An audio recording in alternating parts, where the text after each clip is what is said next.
Ya, rivalitas antar dua kelompok supporter Viking dan The Jackmania telah berlangsung selama bertahun-tahun dan kerap berujung pada jatuhnya korban jiwa. Sejumlah pihak terus upaya menggaungkan perdamaian antara kedua kubu, namun ironisnya kerap berujung pada kegagalan.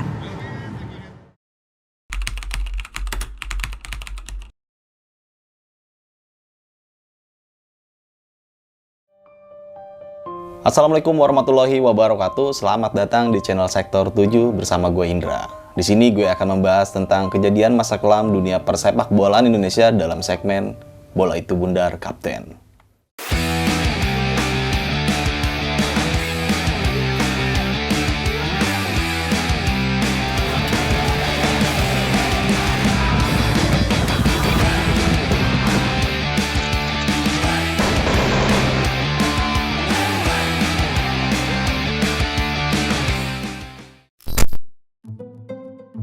Oke, di segmen ini gue akan membahas tentang awal mula perselisihan kedua supporter besar tanah air, yaitu The Jackmania dari supporter Persija Jakarta dan Viking atau Bobotoh dari supporter Persib Bandung.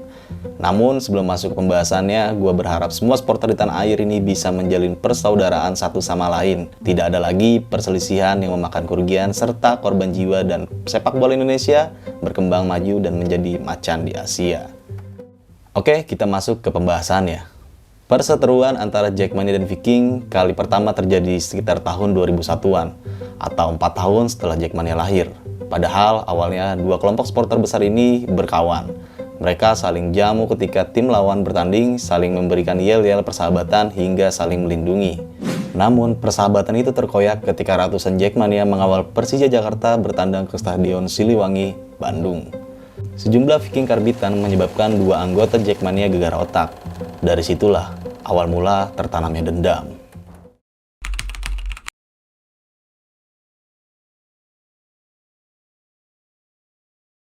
Di sini gue mengutip dari tulisan lengkap Eko Maung di simaung.com berjudul Arena Bobotoh, meluruskan kekeliruan sejarah.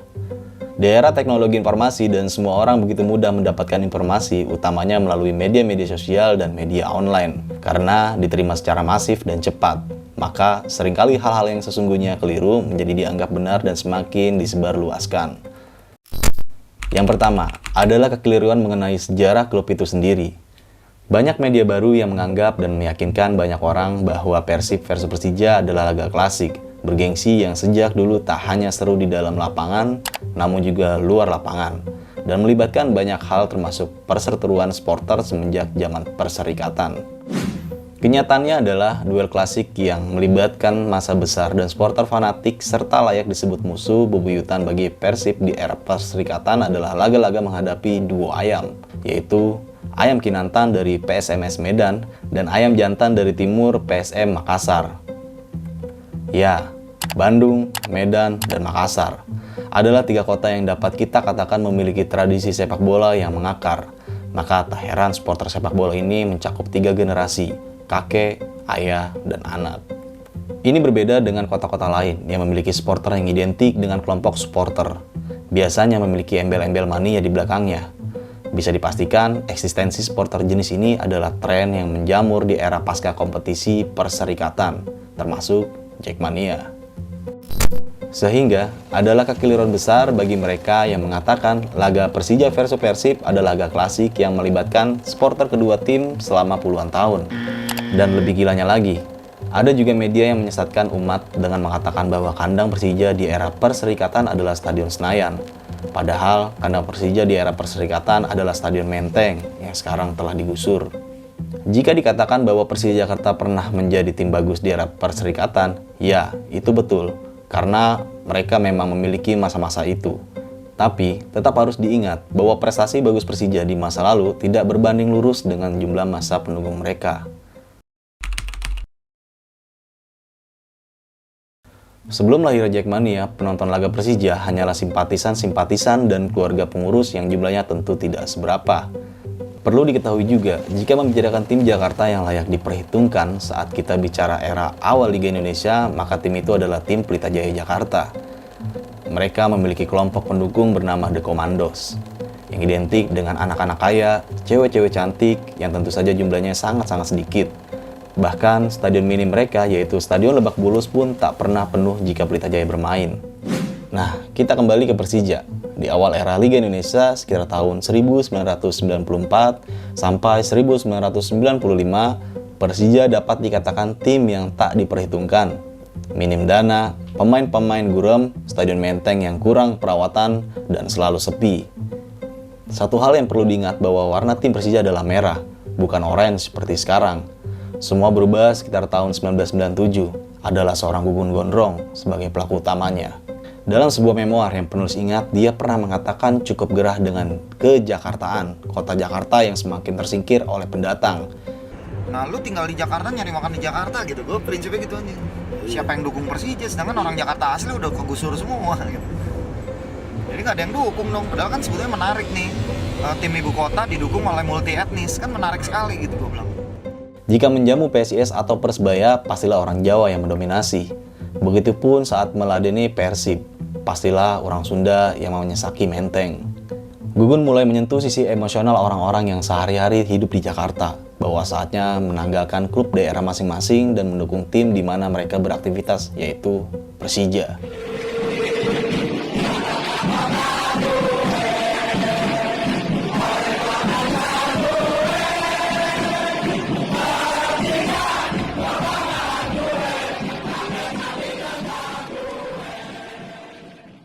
Dan tentu saja, bukanlah hal mudah untuk menyentuh sisi emosional ini, apalagi memaksa seseorang untuk mendukung salah satu tim sepak bola.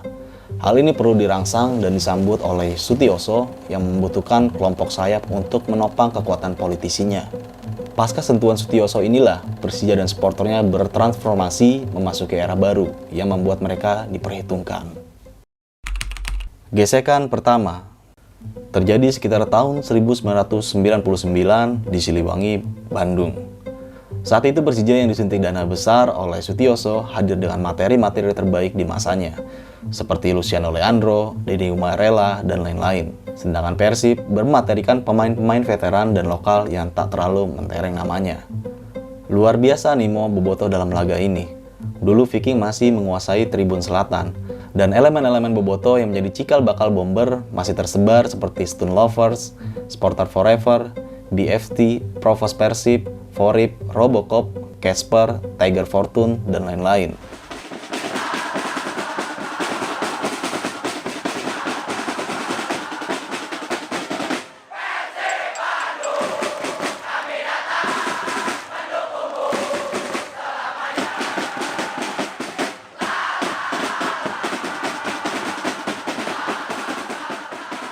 Saat itu puluhan ribu bobotoh masih tertahan di luar tak dapat masuk stadion. Sementara suasana di dalam stadion pun semakin tak nyaman karena penonton berdesakan. Saat itulah tiba-tiba banyak bus mendekat ke area stadion. Mereka adalah bus-bus yang membawa Jackmania. Kalau tidak salah ada sekitar 7 bus. Terbayang apa yang terjadi di saat penduduk asli yaitu supporter tuan rumah pun emosi karena tidak dapat masuk stadion. Maka terjadilah gesekan itu.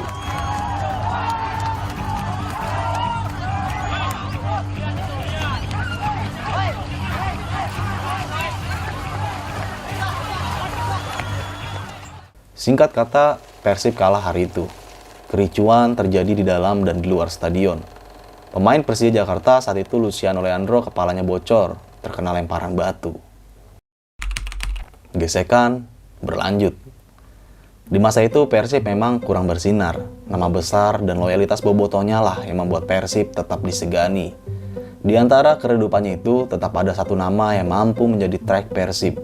sebagai penyuplai pemain untuk tim nasional setelah berakhirnya era Robby Darwish, yaitu Yaris Riyadi.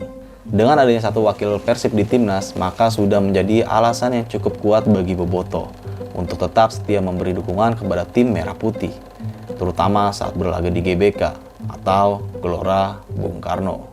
Dan di antara mereka yang rajin menonton timnas adalah anak-anak Viking Jabodetabek, atau sekarang memekarkan diri sebagai Viking Bekasi, Viking Bogor, dan seterusnya.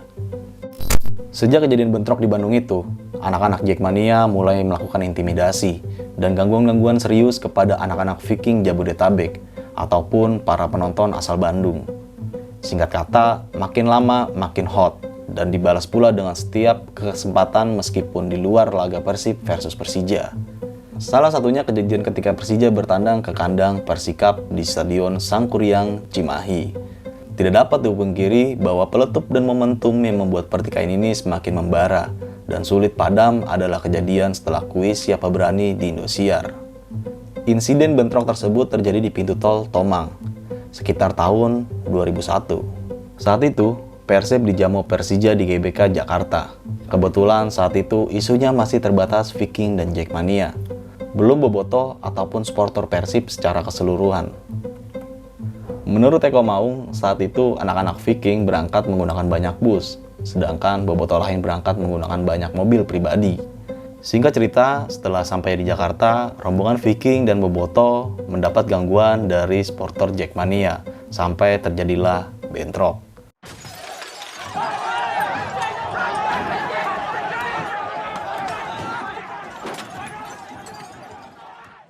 Singkat cerita, pertandingan Persib versus Persija itu telah selesai dan pertandingan tersebut dimenangkan oleh Persija Jakarta dengan skor 3-0. Bentrok pun masih terjadi di luar dan di dalam stadion yang memakan banyak korban jiwa. Hingga puncaknya, Viking atau Boboto pun menjadi memanas dan mendeklarasikan untuk menyatakan perang seumur hidup pada Jackmania.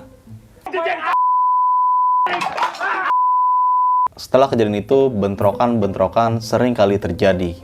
Upaya damai kerap dilakukan kedua pihak. Kepolisian hingga kementerian sebagai pihak ketiga juga sudah berkali-kali menjadi mediator. Tapi, usia perdamaian tidak pernah bertahan lama.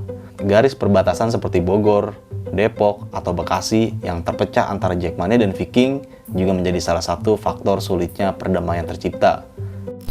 Ujaran kebencian yang tertulis di kaos, spanduk, dan media sosial juga semakin memanaskan perseteruan. Sejak 2012, rivalitas antara Jackmania dan Viking telah merenggut 7 nyawa.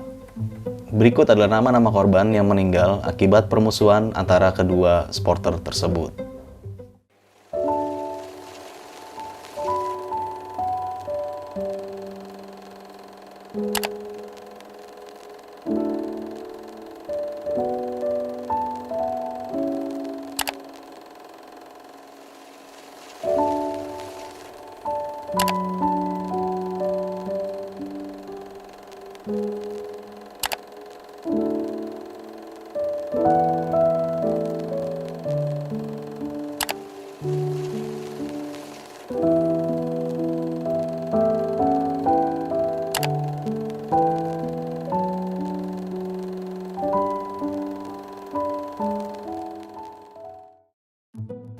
Oke, sebelum menutup video kali ini, kita doakan terlebih dahulu kepada para korban yang telah meninggal akibat insiden dari kedua supporter tersebut. Semoga amal ibadahnya diterima di sisi Tuhan Yang Maha Esa dan ditempatkan di surganya Allah Ta'ala. Dan gue berharap tidak ada lagi korban-korban berikutnya dari insiden permusuhan antara supporter di Indonesia khususnya. Dan semoga supporter Indonesia pun bisa menjalin persaudaraan yang erat dan sepak bola Indonesia makin maju.